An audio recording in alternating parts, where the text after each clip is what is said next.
नमस्कार, आप देख रहे हैं द बिहार टॉप में हूं आदेशपुरी। 2023 में बिहार के इतिहास की सबसे बड़ी पुलिस की बहाली को लेकर नोटिफिकेशन निकला और एग्ज़ाम का आयोजन कराया गया। लेकिन व्यापक स्तर पर बिहार के इतिहास में देखें तो इतने व्यापक स्तर पर पेपर लीक कभी नहीं हुआ। लगभग 75 एफआईआर दर्ज हुआ, 200 से अधिक लोगों की गिरफ्तारी हुई और तत्कालिक अध्यक्ष एसके सिंघल, जो कि बिहार के पूर्व डीजीपी रहे हैं, उनके बयान, उनकी कार्यप्रणाली जो है काफ़ी संदिग्ध नजर आई। और यही वजह है कि सरकार के द्वारा उन्हें सीएसबीसी चेयरमैन के पद से हटा दिया गया और ऊर्जा विभाग में सिक्योरिटी एडवाइज़र बना के एक नया इनाम दे दिया गया। तभी से हम लगातार इस खबर पर लीड ले रहे थे और बता दें कि ताज़ा इम्प्रूवमेंट ये हुआ है कि इन्फोर्समेंट डायरेक्टरेट यानी कि ईडी के द्वारा संजीव मुखिया और पेपर लीक से संबंधित जो ठिकाने हैं उन पर छापेमारी की गई। और आज के समाचार पत्र आप देखें, उसमें साफ साफ लिखा गया है कि पेपर छपाई का जो ठेका दिया गया था वो ब्लैक लिस्टेड वैसे कंपनी को दिया गया था जो कि 2 राज्यों में पीसीएस के क्वेश्चन पेपर खुद छापे और खुद लीक कराएं। ऐसे में एसके सिंघल साहब की भूमिका क्या रही है, क्या उन पर भी शिकंजा कसेगा, इन सभी मुद्दों पर लगातार पूर्व आईपीएस अधिकारी हैं अमिताभ दास जी अपने बयान देते रहे हैं और फिर से उनके पास पहुंचे हैं। सर, ईडी के पास सारा मामला गया है और आज के समाचार पत्रों में अभी तक जो है संजीव मुखिया तक ही जानकारी दी गई है। क्या लगता है पहुंच ईडी की कहां तक जाएगी? देखिए, मैं तो पहले दिन से कहता रहा हूं, दर्शकों को याद भी होगा यदि उन्होंने पहले मेरी बातें सुनी होगी, कि पूरा ये जो सिपाही भर्ती घोटाला है ये 2 संजीवों के इर्द गिर्द घूमता है। संजीव मुखिया और संजीव सिंघल, है ना।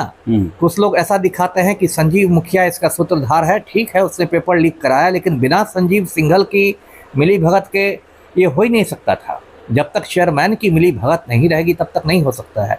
अब दर्शकों को मैं पूरा मामला बताता हूँ। देखिए, 1 अक्टूबर 2023 को ये सिपाही भर्ती की परीक्षा हुई थी और जैसा आपने बताया बिहार के इतिहास में ये सबसे बड़ी बहाली थी सिपाहियों की, सबसे ज़्यादा रिक्तियाँ थी आज़ादी के बाद से। उसके बाद देखिए उसी दिन शाम से पता चल गया कि इसमें पेपर लीक हुआ, ये वो है। अब इस संजीव सिंघल को देखिए, ये मैं बता दूं दर्शकों को, ये 1988 बैच का आईपीएस है और बिहार का पुलिस महानिदेशक रह चुका है, डीजीपी रह चुका है और पलटू राम के दुलरुआ लोगों में है और इसलिए इसको रिटायरमेंट के बाद केंद्रीय चयन परिषद का चेयरमैन बनाया गया था।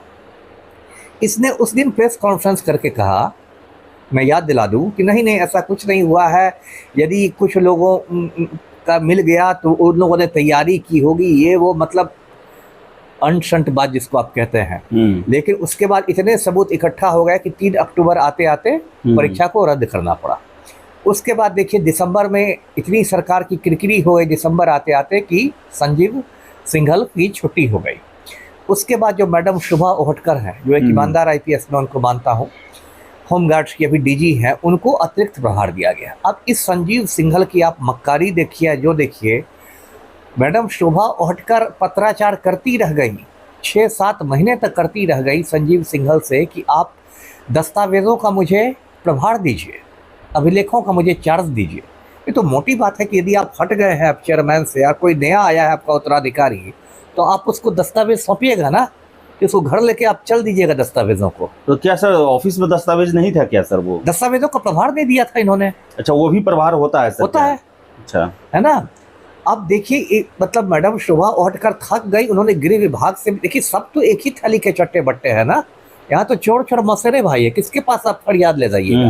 उन्होंने गृह विभाग से भी किया पत्राचार, सबसे पत्राचार किया, इन्होंने नहीं तो नहीं दिया। सिंघल साहब ने किसी दस्तावेज का प्रभार मैडम शोभा ओहटकर को नहीं दिया। बाद में तो अभी जितेंद्र कुमार सर बन गए। उसके बाद देखिए पूरा मैं खेल बता रहा हूँ दर्शकों को। कलकत्ता की एक ऐसी प्रिंटिंग प्रेस को दिया गया पर्चा छापने का काम, जो अभी आपने बताया ब्लैक लिस्टेड है, यूपी सरकार ने भी उसको काली सूची में डाला हुआ था। और वो जो प्रिंटिंग प्रेस है वो है ही नहीं, समझिए वो हवा में है ना। और ये प्रिंट, इसका देखिए सिंघल साहब को उस प्रिंटिंग प्रेस से इतनी मोहब्बत कि ये 2-2 बार खुद कलकत्ता गए। और ये सब मैं अपनी ओर से नहीं कह रहा हूँ, ये सब का उल्लेख जो ईओडब्ल्यू है, ईओयू जो है, आर्थिक अपराध इकाई जो है, उसके आरोप पत्र और केस डायरी में इन सब का जिक्र है। कायदे से तो ईओयू को पहले से सिंघल की गिरफ्तारी करनी चाहिए, है ना। लेकिन अब पलटू राम का संरक्षण प्राप्त है सिंघल को, अभी आपने बताया ना दर्शकों को कि वहां से हटा दिया गया, लेकिन ऊर्जा विभाग में इनको सुरक्षा सलाहकार बना दिया गया। मतलब इतने ज़्यादा ये योग्य हैं, इतने ज़्यादा ये सिंघल योग्य हैं कि एक जगह से हटते हैं तो दूसरी जगह से हट तीसरी जगह। और मैं दर्शकों को याद दिला दूं कि जब ये पुलिस महानिदेशक था, डीजीपी था, तो एक मामला आया था, उसमें गया का जो पूर्व एसएसपी था आदित्य कुमार अभी बेऊर जेल में है, उस पर कुछ भ्रष्टाचार का मामला फाइल खुली थी। उसका एक दोस्त अभिषेक अग्रवाल ठग था। उस अभिषेक अग्रवाल ने 1-2 नहीं 40 बार फर्जी चीफ जस्टिस बन के सिंघल को फ़ोन करवाया। और सिंघल ने, बताइए, कोई डीजीपी क्या इतना बड़ा बेवकूफ़ हो सकता है? चीफ जस्टिस को और कोई काम नहीं है कि आपको 40 बार फ़ोन करेगा? एक बार भी फ़ोन नहीं करेगा। लेकिन सिंघल ने उसको मतलब एक बना के वो फाइल बंद कर दी। और जब ये बात पलटू राम से कहा गया, मीडिया वालों ने पूछा कि क्या डीजीपी के ऊपर कोई कार्रवाई होगी, तो पलटू राम की तो एक अदा है, बोले कि अब क्या है, आप तो सिंघल साहब रिटायर कर रहे हैं, अब उनको जाने दीजिए, आप लोग क्या कार्रवाई होगी, है ना। कोई एक्शन नहीं लिया गया, जबकि कायदे से उसी समय उन पर संज्ञान लेना चाहिए था, उनका पेंशन भी को भी फंसना चाहिए था। ऐसा थोड़े कि रिटायर होने के पहले आप कोई घोटाला करके निकल जाइएगा पतली गली से।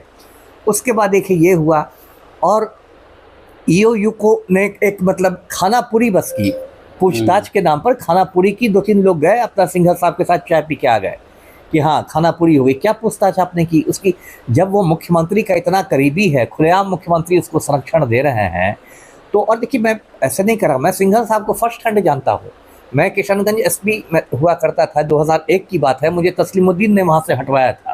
उस समय तस्लीमुद्दीन वहाँ का स्थानीय विधायक था, भवन निर्माण मंत्री था। मैंने उसकी सारी गुंडागर्दी निकाल ली थी, तो तस्लीमुद्दीन ने मेरा ट्रांसफ़र करवाया था। मेरी जगह यही सिंघल आया था, है ना। मैंने इसी को चार्ज दिया था। और मेरे आने के बाद जब तक ये सिंघल रहा, 1 साल 1.5 साल जितने दिन रहा, इसने जितने मैंने एक्शन लिए थे ना तस्लीमुद्दीन के खिलाफ, सारे एक्शन को खत्म कर दिया। अच्छा, पूरी राहत दे दी। भ्रष्टाचारी है सर ये कौन? सिंघल साहब। अब क्या शक है? सदाचारी दिख रहे हैं। मैं तो डंके की चोट पर कहता हूँ कि इसको सिपाही घोटाला में जेल में जाना चाहिए, और आज से नहीं करा। ईडी का एक्शन तो आप कल कह रहे हैं, उसके बाद चर्चा हो रही है क्या हो सकता है सिंघल पर भी एक्शन हो। मैं तो जब से घोटाला हुआ तब से कह रहा हूँ। सर क्या ईडी से बच पाएंगे सर ये? मुझे नहीं लगता। क्या होगा आगे सर? अभी तक सर ईडी ने मान लिया है कि क्वेश्चन जो है फर्जी सेल कंपनी को दिया गया छापने के लिए, तो ऐसे में तो इसको लेकर पूछताछ होगा ही होगा सर। नहीं, पूछताछ नहीं, गिरफ्तारी होगी। देखिए आप बात समझिए, ईडी जो है वो भारत सरकार की एजेंसी है, प्रवर्तन निदेशालय। उस पर भी बहुत इल्जाम लगे हैं कि भाजपा उसका राजनीतिक दुरुपयोग करती है, और मैं भी मानता हूं कि ईडी का बहुत राजनीतिक दुरुपयोग होता है, वो अपनी जगह पर है। लेकिन ईडी को सिंघल नहीं मैनेज कर पाएगा, क्योंकि ईडी बिहार सरकार की एजेंसी नहीं है, वो ईओयू नहीं है, वो भारत सरकार की एजेंसी है। मैं दर्शकों को याद दिला दूं, संजीव हंस बहुत भ्रष्ट IAS है बिहार का। पलटू राम के करीबियों में, पलटू राम के नवरत्नों में उसकी गिनती होती थी। वो ऊर्जा विभाग का ये था, प्रधान सचिव था, उसने बहुत घोटाले किए, है ना। यहाँ तक कि स्मार्ट मीटर बनाने वाली कंपनी से उसने घूस में मर्सिडीज कार ले ली, जो इतनी महंगी कार होती है, और भी बहुत कुछ किया। मतलब कितना ने पंजाब में रिजॉर्ट खरीद लिया, क्या क्या किया। तो उसको ईडी ने उसके ठिकानों पर रेड किया और फिर उसको जेल भेज दिया। तो 6-7 महीने हो गए संजीव हंस पटना के बेऊर जेल में है। तो सिंघल का समझिए कि अब खेल खत्म है, उल्टी गिनती गिरफ्तारी की शुरू हो चुकी है ना। अब ये कितना भी करे, कुछ भी करे, ये इसको तो ईडी इसको अंदर कर देगी। और एक तरह से देखिए इसमें भी कुछ राजनीति का खेल हो रहा है। अभी देखिए 4.5 महीने बाद बिहार में चुनाव होने वाले हैं, तो एनडीए के अंदर भी बहुत तरह की खींचातानी चल रही है। सर कुछ सफेद पोश नेता, क्या उन लोगों पर भी कार्रवाई होगी जो पर्दे के पीछे से काम कर रहे थे? होनी चाहिए। क्या लगता है सर, ईडी जब कर रही है, सरकार के खिलाफ ही काम कर रही है, बिहार सरकार के खिलाफ, तो क्या इसमें और लोग भी सर हद चढ़ेंगे सर? कायदे से तो होना चाहिए, कायदे से तो पलटू राम से ही पूछताछ होनी चाहिए, है ना, कि आपने यहाँ से हटाकर उनको वहाँ क्यों भेज दिया, आप लगातार क्यों बचा रहे हैं। देखिए ईडी को तो इतनी शक्तियां हैं ना, पिछले 1-2 साल में ईडी ने 2 मुख्यमंत्रियों को जेल भेजा ना। दिल्ली में अरविंद केजरीवाल को भेजा शराब वाले मामले में, और झारखंड में जमीन घोटाला हेमंत सोरेन को भेजा। तो पिछले 2-4 सालों में ईडी ने 2 मुख्यमंत्रियों को जेल भेजा ना। तो यदि आप जरा सा सबूत के आधार पर और संदेह के आधार पर आप भेज सकते हैं केजरीवाल को जेल और हेमंत सोरेन को जेल, तो आप पलटू राम से कम पूछताछ तो कर सकते हैं कि आपने वहां से हटा, आपने ये क्यों नहीं दिलवाया, प्रभार क्यों नहीं दिलवाया। गृह विभाग से मैडम शुभा ओडकर ने पत्राचार किया था ना। गृह विभाग किसका विभाग है? पलटू राम का विभाग है। जब से ये मुख्यमंत्री हैं तब से गृह मंत्री कोई दूसरा बिहार में नहीं है। गृह मंत्रालय हमेशा अपने पास। सर आपको लगता है सर पूछताछ हो पाएगी नीतीश से? नहीं होगी, वो नहीं होगी, क्योंकि फिर वही बात है, ईडी भी राजनीतिक दबाव में काम करती है। और अभी तो मोदी जी ही कहते हैं कि भाई नीतीश कुमार मेरे लाडला मुख्यमंत्री हैं, तो वो तो नहीं होगी। अलबत्ता सिंघल की गिरफ्तारी की पूरी संभावना है। कहने का मतलब सिंघल की कुर्बानी दी जाएगी सर? हाँ, आप कुर्बानी कर सकते हैं, बलि का बकरा कर सकते हैं, अच्छा। है ना, ये कह सकते हैं कि ठीक है सिंघल को अंदर कर दो सर। पलटू भी हाथ झाड़ लेंगे कि देखिए सिंघल को। सर आगे क्या होगा सर, आपको क्या लगता है सर? आपका जो पुलिसिया जो सर ये समझ है उसमें कहाँ तक जाएगा? कितना राजनीतिक हस्तक्षेप होगा? कितना सर इसको मैनेज करने की कोशिश की जाएगी? जितनी एजेंसियां हैं, ईडी है, सीबीआई है, सब देखिए सब है राजनीतिक दबाव में काम करती है। क्या ईडी तड़ी पार के बाहर है उसके आदेश के? वो सब है, राजनीति है। लेकिन अभी की कुछ ऐसी बात हो रही है कि देखिए ईडी का उपयोग भी पलटू राम पर दबाव डालने के लिए किया जाएगा कि आज सिंघल गया है, कल आपसे भी पूछताछ हो सकती है। जैसे आज संजीव हंस गया है, कल आपसे पूछताछ हो सकती है। अच्छा। ये भी एक राजनीति रहती है ना। घेरने की कोशिश चल रही है, घेरने की कोशिश की। ज्यादा सीट मत मांगिए, और इसमें ये लोग शिकार होंगे। हाँ, ज्यादा सीट मत मांगिए, अच्छा, है ना। ऐसा नहीं कि 243 सीटों का बंटवारा में आप सीधे कहिए कि हमको 150 सीट मिले, जदयू में औकात में रहिए। आज संजीव हंस गया है, अब संजीव सिंघल गया है, कल आपसे भी पूछताछ हो सकती है, आपके भी चौखट पर जांच पहुंच सकती है। सर इसमें कुछ पॉलिटिकल लीडर का भी सर ये आ सकता है, क्योंकि इतना बड़ा खेल सर नहीं हो सकता बिना पॉलिटिकल लीडर के नहीं हो सकता। क्या लग रहा है सर कुछ उसमें? पलटू राम नहीं, उनके नीचे सर पलटू राम प्रताप कह रहे हैं सर कि उन पर कार्रवाई नहीं होने का चांस है, लेकिन उनके नीचे वाले तो हो सकते हैं। उनका मैं अभी नाम नहीं आपको बता सकता, लेकिन देखिए इसलिए मैंने पलटू राम कहा क्योंकि सिंघल सीधे पलटू राम से जुड़े हुए थे। अच्छा। बार बार जिस तरह से मुख्यमंत्री ने उनको बचाने की कोशिश की, वही जो मामला था, जो अभी मामला मैंने कहा कि चीफ जस्टिस बनकर किसी ने 40 बार फोन किया और आपने एक आईपीएस के खिलाफ भ्रष्टाचार की फाइल बंद कर दी, वो अपने आप में बहुत गंभीर मामला है। वो भी जेल में अभी है सर। अब वो अभी जेल में है जी सर। आदित्य कुमार भी जेल में है। वो अपने आप में बहुत गंभीर मामला जी सर। जी सर, यदि कोई दूसरा अधिकारी रहता है ना तो उस पर विभागीय कार्यवाही चल जाती, उसको भी पूरा पेंशन नहीं मिलता, उसका प्रोविडेंट फंड सब डूब जाता। तो लगातार आप क्यों बचा रहे हैं उस आदमी को? क्या है उससे आपको? तो चलिए, अमिताभ दास सर का कहना है कि 200% चांस है, पूरी संभावना है कि सिंघल साहब को बेउर यात्रा करनी पड़ेगी और लोग भी इसकी जद में आ सकते हैं। और ले देकर ये खेल जो है बिहार में विधानसभा चुनाव से पहले दबाव की राजनीति है, जिसमें मौजूदा सरकार पर बीजेपी के द्वारा दबाव बनाया जा रहा है सीटों के लिए या अन्य चीज़ों के लिए, हो सकता है कि नए मुख्यमंत्री के लिए भी।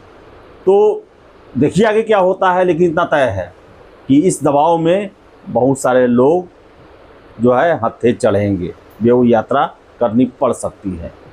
तो फिलहाल इस वीडियो में इतना ही। वीडियो पसंद है लाइक शेयर करें, हमारे चैनल द बिहार टॉप को सब्सक्राइब जरूर कर लें। धन्यवाद।